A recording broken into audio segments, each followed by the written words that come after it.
Саламатсыңарбы балдар? Бүгүн биз жаңы жылды ким кандай тосот деген тема менен таанышабыз. Силер билесиңер да балдар, биз жаңы жыл майрамын жыл сайын майрамдайбыз жана бул майрам үй бүлөлүк майрам болуп эсептелет. Анда биз темага киришерден мурда өткөн сабакта кайсыл аңгеме жөнүндө сүйлөшкөнбүз?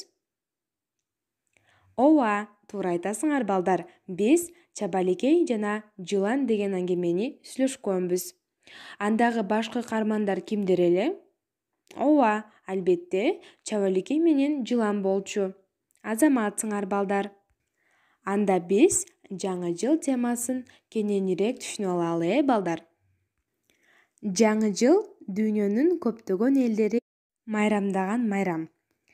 Жаңы жылды майрамдоо Месопотамияда 3000 жылдыкта эле пайда болгон.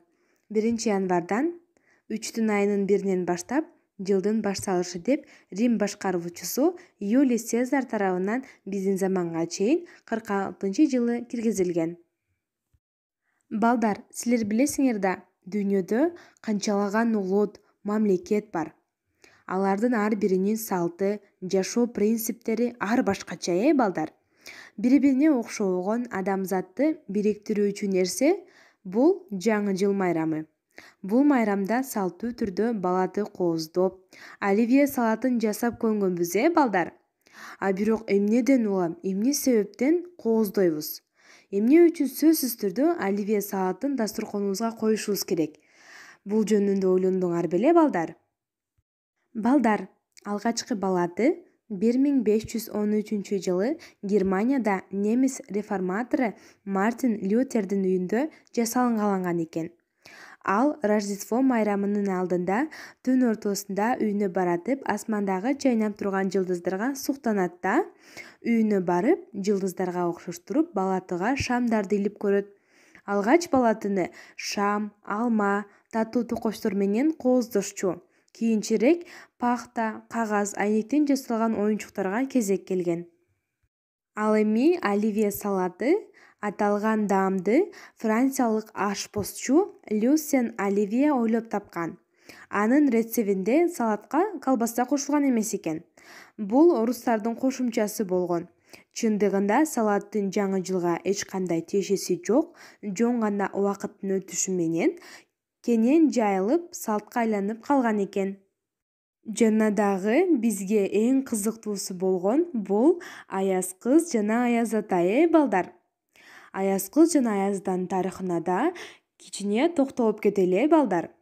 Алгач жарыкка Аяз ата келген. Айрым өлкөлөрдө аны эргежейлерден келип чыккан дешсе, айрымдар оюнчук саткан чалдын образын жаратышкан деп да айтышат. Эң биринчи Аяз ата тон кийген киши болсо, кийин анын колуна моор тазалоочу таякты карматышкан экен. Ак жакалуу кызыл тон кийгизишет да, анын бул образына америкалыктар сакал кошушса, англиялыктар болсо белек салынган мүшөктү карматышкан экен. Аяз кыз орустардын ойлоп тапканы болгон дагы анын кызына айланган. Анын жаралышы болжол менен 1935-жылга туура келет, балдар. Келгиле, мен силерге бул жактан сүрөт көргөзөйүн. Силер бул сүрөткө эмне жетишпей атканын айтасыңар, балдар. Ооба, туура, азаматсыңар, балдар.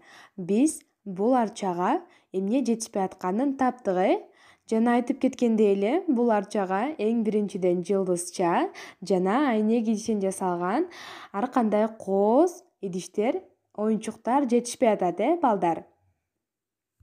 Балдар, бүгүнкү сабак силерге жактыбы?